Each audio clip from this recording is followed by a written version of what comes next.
नमस्ते दोस्तों। आज मैं आपको एक ऐसी कहानी सुनाने जा रही हूँ जो दिल को छू लेगी, जिसमें प्यार, रोमांस और जिंदगी की खूबसूरत भावनाओं का मिश्रण है। यह कहानी है अनन्या और आरव की, जो एक अनजाने मोड़ पर मिले और एक ऐसी प्रेम कहानी की शुरुआत हुई जो हर किसी को प्रेरित करेगी। तो चलिए शुरू से सुनते हैं। मेरा नाम अनन्या है, उम्र 28 साल, और मेरा दिल हमेशा जवां रहता है। मेरी हाइट 5 फीट 3 इंच है, और जब मैं साड़ी पहनती हूँ तो ऐसा लगता है जैसे समय ठहर सा जाता है। मेरी गोरी रंगत और सूरज की किरणों का मिलन ऐसा है मानो चांदनी रात में मैं सितारों के बीच घूम रही हूँ। मेरे पति साहिल एक सरकारी अधिकारी हैं, और हमारी एक प्यारी सी 1 साल की बेटी है। हमारी शादी को 9 साल हो चुके हैं, लेकिन साहिल का प्यार आज भी वैसा ही है जैसा पहली बार था। वो मुझे हर दिन छोटे छोटे तरीकों से खुश करते हैं, और मैं उनकी हर अदा पर फिदा हूँ। लेकिन पिछले महीने हमारी ज़िंदगी में एक तूफान आया। साहिल अपने दोस्त की बर्थडे पार्टी से लौट रहे थे। थोड़ी सी शराब के नशे में वो बाइक चला रहे थे, और रास्ते में उनका एक्सीडेंट हो गया। उनके एक पैर में फ्रैक्चर हो गया, और डॉक्टर ने कहा कि ठीक होने में कम से कम 6 से 9 महीने लगेंगे। ये खबर मेरे लिए किसी सदमे से कम नहीं थी। साहिल का दर्द देखकर मेरा दिल टूट गया। अस्पताल में उनकी आंखों में दर्द और लाचारी साफ दिख रही थी। मैंने उनका हाथ थाम लिया और वादा किया कि मैं हर कदम पर उनके साथ हूँ। इसी बीच मेरी दीदी और उनका बेटा आरव साहिल की मदद के लिए आए। दीदी और जीजा जी तो कुछ दिनों बाद लौट गए, लेकिन मैंने आरव को कुछ दिन रुकने के लिए कह दिया। आरव 21 साल का है, लंबा चौड़ा, ठीक ठाक कदकाठी, और उसकी आंखों में एक खास चमक है। जब वो मुझे देखता तो उसकी नज़रों में एक अजीब सी मासूमियत और उत्साह होता, जैसे वो कोई खूबसूरत सपना देख रहा हो। वो अक्सर कहता, मौसी, आप सचमुच बहुत खूबसूरत हैं। उसकी ये बातें मेरे दिल को छू जाती थीं, और मैं मुस्कुरा देती थी। पहले कुछ दिन तो आरव मुझसे थोड़ा शर्माता था। शादी के बाद पहली बार मुझसे मिला था, तो उसका शर्माना लाजमी था। लेकिन धीरे धीरे हमारी बातें बढ़ने लगीं। रात को जब मैं साहिल को खाना खिलाती तो आरव हमारे पास बैठकर गप्पे मारता। एक रात साहिल को दवाइयों की वजह से नींद आ गई, लेकिन मुझे नींद नहीं आ रही थी। मैं आरव के कमरे में गई, देखने कि वो सोया या नहीं। वो जाग रहा था, मोबाइल पर कुछ देख रहा था। मैंने पूछा, क्या हुआ आरव? 11 बज गए और तुम अभी तक जाग रहे हो? वो हड्डा बद्धा कर उठ बैठा और बोला, नहीं मौसी, बस फ़ोन देखते देखते देर हो गई। फिर उसने मुस्कुराते हुए पूछा, आप भी तो नहीं सोई? मैंने हंसते हुए कहा, मुझे तो आजकल नींद ही नहीं आती। उसने पूछा, क्यों? क्या बात है?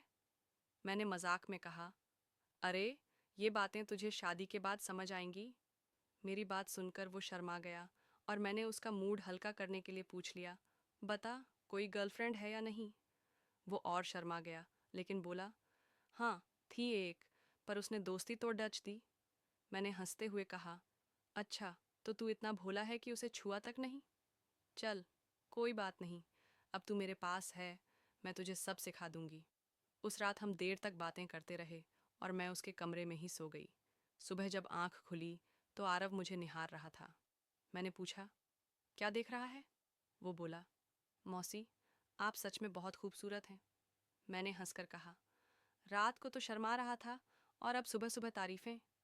धीरे धीरे आरव मुझसे खुल गया। वो घर के सारे काम करने लगा, बाजार से सामान लाना, साहिल को बाहर घुमाना, और कभी कभी मेरा सिर दबा देता। उसकी ये छोटी छोटी बातें मेरे दिल को सुकून देती थीं। लेकिन साहिल की हालत अभी भी वैसी ही थी, और मेरे मन में एक खालीपन सा बढ़ रहा था।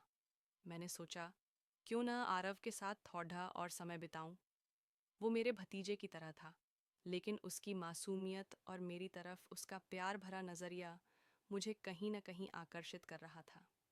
एक दिन मैंने पक्का फैसला कर लिया कि आज रात कुछ खास होगा। मैंने रात को रेड साड़ी पहनी, बालों का जुद्धा बनाया, हल्का मेकअप किया और परफ्यूम लगाया। फिर मैंने हल्दी बादाम वाला दूध बनाया, और उसमें एक खास गोली डाल दी जो साहिल कभी कभी लेते थे। रात के 11 बजे मैं दूध का गिलास लेकर आरव के पास गई। वो मेरा इंतज़ार कर रहा था। जैसे ही मैं कमरे में घुसी, वो खड्डा हो गया और मुझे देखता रह गया। मैंने मुस्कुराते हुए पूछा, ऐसे क्या देख रहे हो? बता, मैं कैसी लग रही हूँ? वो शर्माते हुए बोला, मौसी, मन तो करता है कि आपको अभी गले लगा लूं। मैंने हंसकर दूध का गिलास उसे थमाया और कहा, गले लगाने की ज़रूरत नहीं, पहले ये दूध पी लो। उसने एक सांस में गिलास खाली कर दिया। फिर मैंने कहा, चल अब कुछ खास करते हैं। वो बोला, मौसी, मैं तो तैयार हूँ, पर आप कहाँ तक साथ दोगी? मैंने हंसते हुए कहा, तू मेरी चिंता मत कर, मैं पहले से तैयार हूँ। उस रात हमने एक दूसरे के साथ वो पल बिताए जो शब्दों में बयां करना मुश्किल है। आरव की मासूमियत और उत्साह ने मेरे दिल को छू लिया। उसने मुझे ऐसा प्यार दिया जैसे मैं उसकी दुनिया की सबसे खास इंसान हूँ। वो बार बार कहता, मौसी, आप जैसी कोई नहीं, और मैं उसकी तारीफों में खो गई। उस रात के बाद हमारा रिश्ता और गहरा हो गया। वो मेरी हर छोटी बड़ी बात का ख्याल रखता और मैं उसके साथ बिताए हर पल को जीने लगी। सुबह जब मैं उठी तो तरोताज़ा महसूस कर रही थी। मैंने चाय बनाई और साहिल को दी। फिर आरव के पास गई। वो भी जाग चुका था। उसने मुझसे पूछा, मौसी, कहीं हमने कुछ गलत तो नहीं किया? मैंने उसे समझाया, आरव, ये मेरी मजबूरी थी। साहिल कई महीनों तक ठीक नहीं हो सकते और मुझे तुम्हारा साथ मिला। बस इस बारे में किसी से कुछ मत कहना। वो मुस्कुराया और बोला, मौसी, आप जो कहेंगे